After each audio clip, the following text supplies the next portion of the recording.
what we want is clarity and strong leadership from President Ramaphosa to say this song is totally wrong. We see on farms that many of these murders are conducted in a way that people are tortured, a drill being used to drill a hole into a female's feet. Fikile Mbalula, the Secretary General, this may not have been at that particular forum, but he said that he feels, as leader of the ANC, that that song has no place in South Africa anymore. Also, the wording of Fikile Mbalula did not condemn this song. Where would you say black people who are also victims of a gruesome crime in South Africa, where should they go? What makes the other crime different is that there's a public call for violence against Afrikaners. But our frustration is really, as soon as we speak about the real issue of farm murders, then it is downplayed to say, no, but there's other crimes. What would you say to people who will ask of you to condemn this departure of 49 Afrikaners under the guise that they are politically persecuted in South Africa? That is not... Guys, so there's a really new narrative I'm beginning to really hear from many journalists in South Africa, and it's actually about this whole thing about why it is that the Afrikaner white mothers, all right, or probably the mother of the farmers, should be much more special. Why should it be special in a country where black, white, Indians, and coloreds are actually being murdered, you know, uniformly and in probably close numbers? But why then should there be a special focus? Why should it be special that the white farmer mothers should be more important than the other mothers in a country full of mothers like South Africa, you know, where murder is actually rampant? So this is one argument I've been really hearing, and some of these questions were posed to Kali Creole here, as you could hear from the video. AfriForum, Kali Creole is actually trying to really, you know, resound some of these arguments, arguing about some cases where he argues that, you know, before they were killed, they tried to really study how these white farmers were killed, all right? So in other words, killing isn't just enough, but even how they were killed, all right? So in other words, they were tortured probably before being murdered. And, you know, and Roost, in a video I'll be making soon, even argues that, you know, some of them are politically motivated and all of that. So these are the debates, all right? The journalist is asking Creole to be honest and argue, to say, because you see in my last video I showed how Donald Trump is still mentioning the fact that there's a genocide going on in South Africa against white Afrikaners, all right? You know, so he's trying to confront Kali, you know, to really respond to that debate, you know, on live TV. You know, if really there's a genocide in South Africa, he's wondering why Afrikaner deaths should be special, you know, like I said, but Kali still lambasts him and argues that, you know, they should stop downplaying farm mothers because, you know, according to Kali Creole, he argues that, you know, this is an attempt by media in South Africa to really downplay farm mothers and allow them to not, you know, frolic around the murder rate in South Africa going forward. But the Afrikaners really want the farm mothers to be taken as a case because he argues that they have a political background with some politicians or probably some groups who actually chant songs, you know, that probably, you know, might be fueling these kinds of murders, and that, you know, the Constitutional Court in South Africa has actually decreed that such chants are not really unlawful, so to speak. So this is one fight I'm hearing AfriForum really go down that line in that debate. All right. Another problem I think Kali Creole has is the fact that Fikile Mbalula, even though Fikile Mbalula has actually said that the chant "kill the Boer" is not necessary in this time in South Africa's history going forward, Kali Creole is actually pushing that Fikile should condemn the song and not just argue that the song is not necessary in this time in South Africa's history. As such songs should be condemned because, you know, he argues that his daughters listen to that song, they're filled with fear every day in a country that is their home, and, you know, and when the song is actually being allowed to still be seen as legal and all that, it affects their social well-being as Afrikaners in South Africa who want to really really contribute to the society. And so these are some of the arguments I'm hearing from Kali. And this was a really heated, discussion between Kali and this Toli from, I think I usually enjoy listening to him also as well, I think from the newsroom. But let's quickly listen to how they debate these really complex, sensitive issues, because there's a lot going on in South Africa with this whole white farmers. I'm still waiting for the DA to respond. The DA hasn't really given a substantial response to this whole thing about these Afrikaners living in South Africa. I'm still waiting because I think that would be an interesting perspective. But the ANC has weighed in, and the ANC still holds its feet on the ground, arguing that there's no persecution of these white Afrikaners in South Africa, and that if probably, especially this is an argument I'm hearing from the journalists now, that if we want to go that route, that there are multiple murders that affect all people of all races, and so what is it that makes the white farmers, farm murders in South Africa more special than all? Let's quickly listen to Kali Creole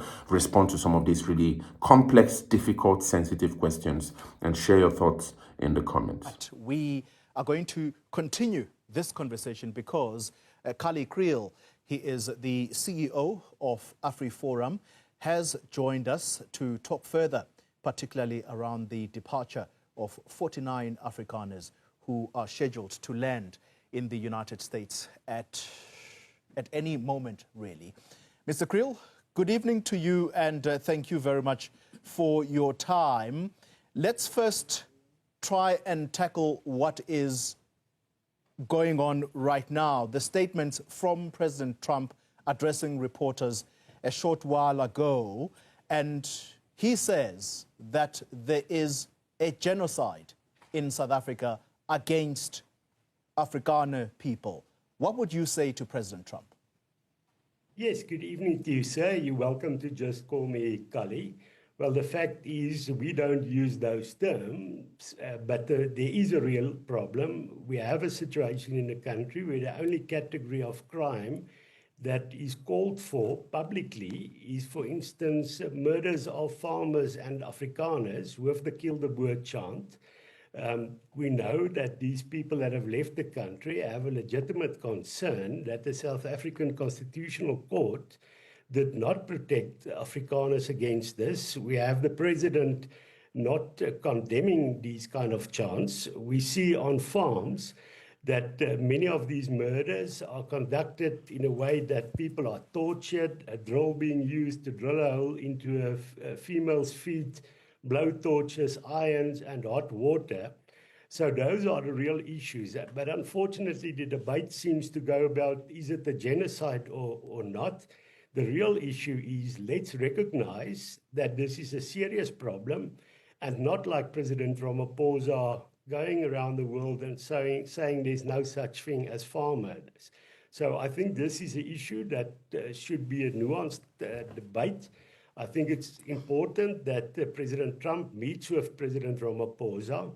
But of course, unlike what people are saying, the problem is not misinformation. There should be real change in South Africa, and that is the way to find a solution to the benefit of all of us in the country. I'm going to come back on the question around farm murders as you put them, but I want to focus the attention once again on President Trump, who has used the term a genocide is going on in this country against Afrikaners. He even tells the reporters there that you people, as in journalists, do not want to report about it. Do you believe that President Trump is being misled because what he is saying is misinformation? Well, I think from an American perspective, if they look from the outside and I see people are being killed here through the use of torture, and people, there's chants calling for people to be killed, and it's not condemned by the courts and it's not condemned by the president, that leads to these kind of statements. So the best way we can work against those kind of statements is to make sure that we are serious in tackling these issues locally, just as we should be serious about tackling other categories of crime, such as violence against women and children, such as gang violence, and a number of others. It won't help to try and go into a debate telling the President of the United States, you are using the wrong terms. What we should rather say, let's recognize the real problem and solve it. Then those kind of statements would, of course, disappear. Let's come back to your assertion that there are farm murders. The powers that be in South Africa, the government of the day, is clear that crime affects everyone. There is no special group of people that is reserved for gruesome kinds of crimes. As I speak to you tonight, there are murders that are taking place in Bizana, and a woman was killed in the most gruesome of ways. As I talk to you tonight, in KwaZulu-Natal, 3 suspected criminals were killed because they have made life for people in the area of Amawoti simply unlivable, if there is such a term. So why should there be a special category for crimes that affect either Afrikaners or Afrikaners who are farmers? Yes, this kind of argument that I hear from you now is exactly the problem, because the terrible other crimes that are committed are being used to try and downplay farm murders. The same government that says we have a crime problem would not say, when people like AfriForum call for action against violence against women and children, as Advocate Gerrie Nel does, they don't come and say, no, don't try and make crime against women and children a special category. There's a real crime problem in the country. They don't do that. And that is exactly the problem. We have a crime problem. That AfriForum has acknowledged. That's why we've got a private prosecution unit who supports the most people they support. 95% of Gerrie Nel's cases are to support black people that are negatively affected by crime. But our frustration is really, as soon as we speak about the real issue of farm murders, then it is downplayed to say, no, but there's other crime. That is not the way to solve that. There is, of course, other crime. This government even makes rhino poaching a special category of crime. To say this is a priority crime, let's address it, let's have special units. They make gang violence a priority crime, and a number of others. So we're not asking for special treatment from government. We're asking them, here's a specific kind of problem that needs a specific approach. And now we met with downplaying to say, no, there's a big problem of crime everywhere. We're hearing the president saying in New York, there's no such thing as farm murders. We don't need, I think that is very disrespectful towards the people that are victims of farm murders to try and downplay it. The lady that was killed that you spoke about today, that should be condemned in the strongest possible terms. That is why AfriForum also has safety structures that looks after everybody's interests in the area where they exist. But that terrible incident can't be used to try and diminish the reality and the tortures that is seen with regard to farm murders. If you and I agree, Mr. Kriel, that crime affects everyone in South Africa and it is just as gruesome even against black people who are in the majority in South Africa, do you believe it was justification enough for 49 Afrikaners to board a plane and go to America? Do you support that move? Well, no, we've said that they have the right to take decisions for themselves, and we respect that, and we wish them all the best. But this is not the same, these kind of crimes. Although it's all terrible, farm murders is the only crime what is called for openly by somebody like Julius Malema. It's the only crime, if you go and look at social media, where farm murders are celebrated.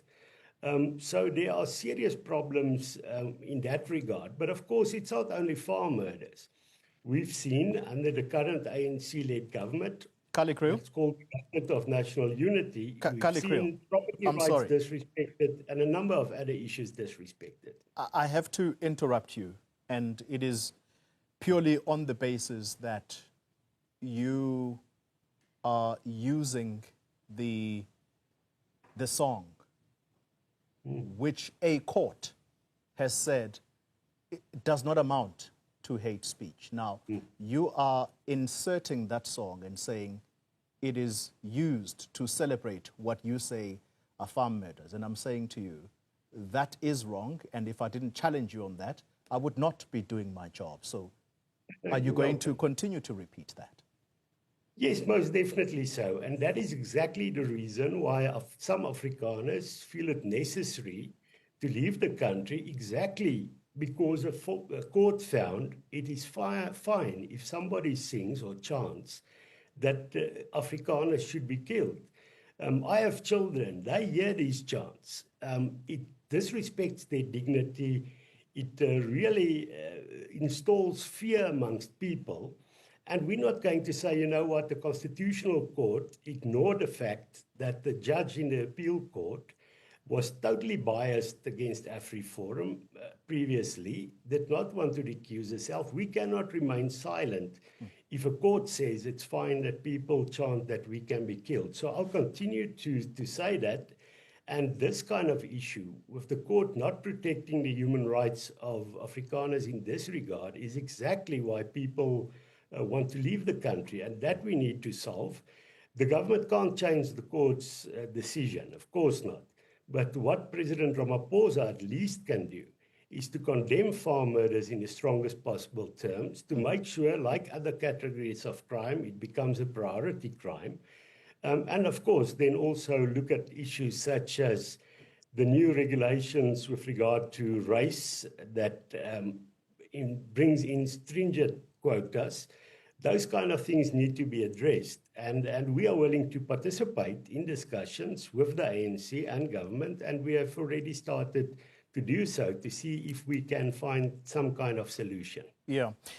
Just on the song issue, very quickly, as we wrap our heads around that and quickly deal with it. The EFF is a political party, and yes, they've won this through a court process, which basically allows them to continue singing this song. But my understanding is that Afrikaner groupings have actually been having meetings with the ANC, and I think along with other parties. I don't know if you were part of that recent meeting. And I understand that at some point, Fikile Mbalula, the Secretary General, this may not have been at that particular forum, but he said that he feels, as leader of the ANC, that that song has no place in South Africa anymore. Does that not count for anything? Would that be something that you are willing to tell the Trump administration, who clearly give you time and space to speak to them? Well, that's not what Fikile Mbalula said. He said the ANC won't sing it because it's not appropriate now. But he said they won't say anything or try and stop anybody else from doing so. And that is exactly the problem. What we want is clarity and strong leadership from President Ramaphosa to say this song is totally wrong. And research have shown that the majority of South Africans would want the president to condemn it. And that is not something hard to be done. Also, the wording of Fikile Mbalula did not condemn the song. And that should be easy.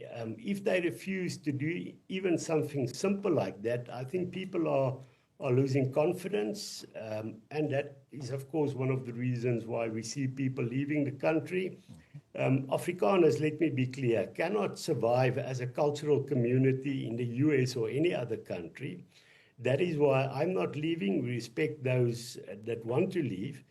But we have to make sure that for your children, for my children, we find a future here on the southern tip of Africa. And to do that, we must at least be able to condemn something that is extremely hurtful to Afrikaners, and that is when people chant, kill the Boer, kill the farmer. In that same vein, you are saying that the president of the country should condemn the continued singing of this song. In that same breath, Kali Kriel, you know that this country's constitution, it's celebrated around the world, and it allows for what is called freedom of expression. It allows for freedom of movement, and that's why 49 Afrikaners have left. But you are not willing to be part of that grouping. What would you say to people who will ask of you to condemn this departure of 49 Afrikaners under the guise that they are politically persecuted in South Africa through laws that are racially biased, when we both know the history of this country and the transformation that has to happen? Just very quickly, my question to you is, where would you say black people who are also victims of a gruesome crime in South Africa, where should they go? If a group of 49 can go to America running away from very similar circumstances, where do blacks go? Well, of course, they can take the hand of friendship we extend to all communities in this country to fight crime. And that is what we should do. As I've said, what makes the other crime different is that there's a public call for violence against Afrikaners. But I think it's time we join hands. That is why AfriForum has a number of agreements with rural communities, traditional leaders. That also includes safety programs that we work on. We should go nowhere. That is why I'm not going there. If there are black people that leave the country, and numerous have done so, especially professional people, we should respect their decision to do so. But those of us that decide we're going to stay here, we should make sure to say, how can we make this country a better place? How can we solve real issues? How can we prevent this country from going the Zimbabwean route? And for that, we need a strong civil society that is not afraid of speaking out when things are wrong, even though you might be accused, as what is happening to AfriForum now. What we are doing is an act of loyalty to the people of this country.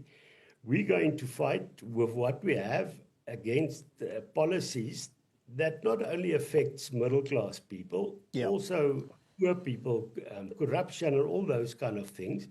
And we have an obligation to the country to do so, and we will work with the majority of people in this country that want the same thing. All right. And that's a future for their children. Kali Kriel, thank you very much